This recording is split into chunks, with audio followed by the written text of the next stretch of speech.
At the turn of the millennium, it didn't matter what side of this particular console war you were repping. We all had one thing in common. We all played Tony Hawk.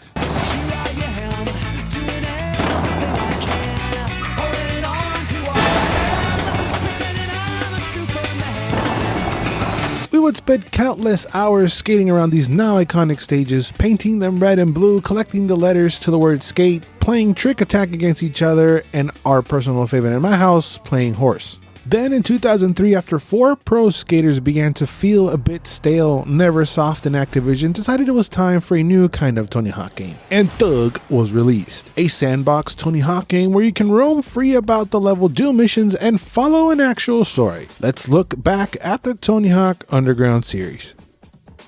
I've always admired the skating scene. I've played these games, always loving them. The first one especially provides me gaming comfort, and I find myself replaying it once every couple years. And I always create the same skeleton man guy, and this time around he's sponsored by Mickey D's Nuts. I'm loving it. This is a game I can always just pick up and play. I just fall right back skills wise exactly where I left off.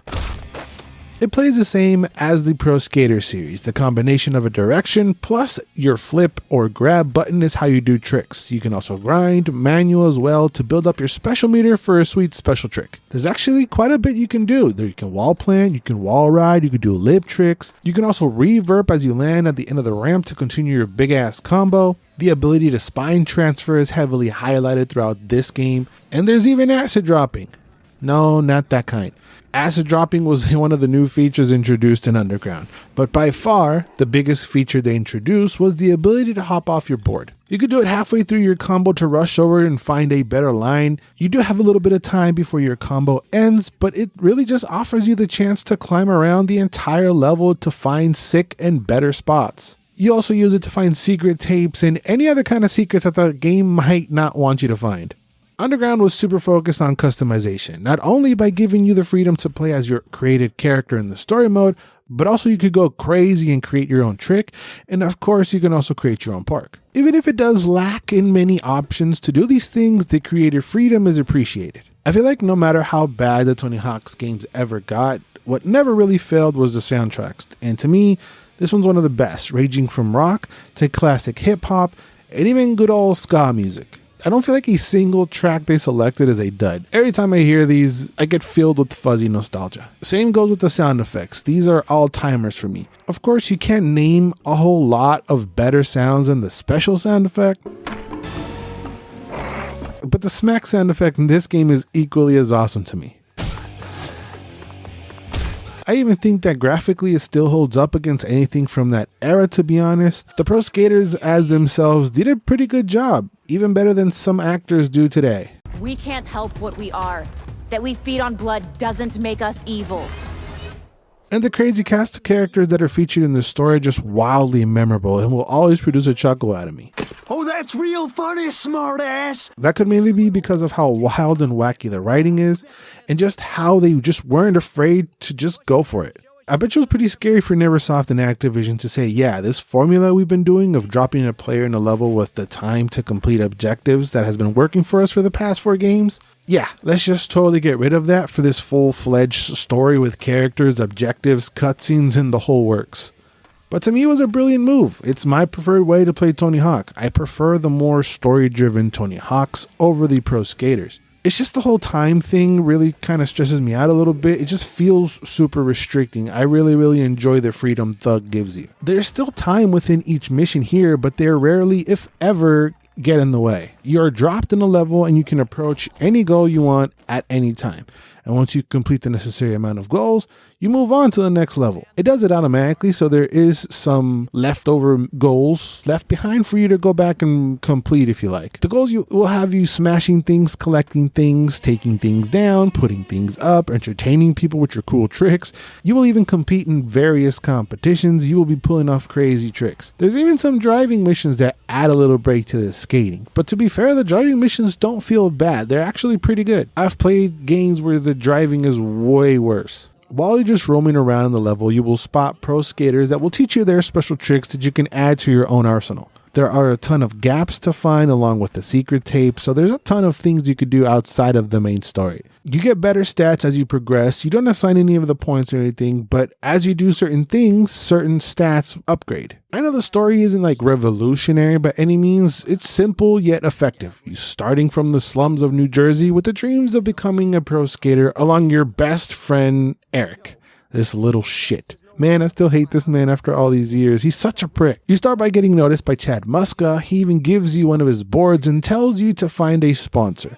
You do in Stacy Peralta. He flies you out to Tampa for a pro-am, and you just keep getting into trouble along the way thanks to dipshit Eric. He's just there to sabotage you every chance he gets, and after winning the pro-am, you have to pick a team sponsor. And they recruit you with actual real skating videos, and I think it's just a great way to make you feel important. After watching all the videos, you make your selection and you're part of the team. More backstabbing occurs, leading to a final showdown versus Eric at the end. During the story, you will travel to New York, San Diego, Tampa, Hawaii, Vancouver, and even Russia. But as much as I love these levels, I can honestly say that none of these are as iconic as any of the Pro Skater levels, like the warehouse and the school, of course. You do unlock 3 classic levels for the multiplayer play, but that doesn't mean that these levels still aren't pretty awesome. Some feel bigger with more spots to shred, and to me, they're just still super fun. The special skaters you unlock, along with the Kiss concert level, just goes to show the level of I don't give a f they were at with this series, and that's just really what I love. They sought out to revolutionize and change their series from a stagnant game and injected it with so much life that, in my opinion, it still lives on all these years later. Tony Hawk Underground dialed up the crazy from the Pro Skater so much, so how do you do it again for the second one? Well, in less than a year, they did by releasing Tony Hawk Underground 2. In 2004, there was nothing crazier than Jackass.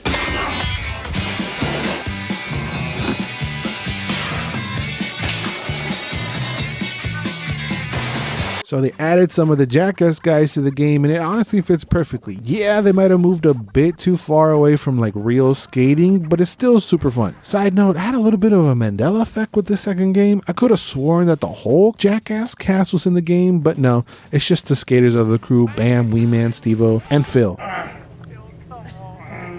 Again, the story is just simple but pretty wild. You are kidnapped by Tony and Bam and are taken to the classic warehouse level for the start of the World Destruction Tour, a worldwide skateboarding tour where 2 teams, Team Tony and Team Bam, compete for points, and the losing team must pay for the whole trip. The crazier the stunts, the more points your team gets. Not actually, it's all kind of like tallied within cutscenes, but that's basically the gist of it. At the end of the draft, it comes down to you and Polly, and Bam goes with Polly.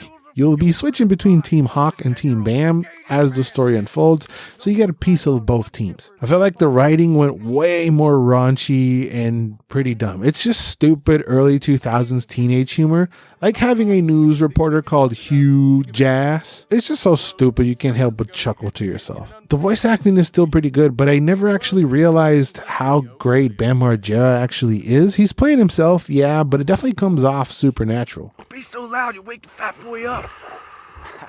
Again, this soundtrack is just littered with bangers, and the gameplay is the same plus some minor additions like a freak out meter for you to button mash after wiping out.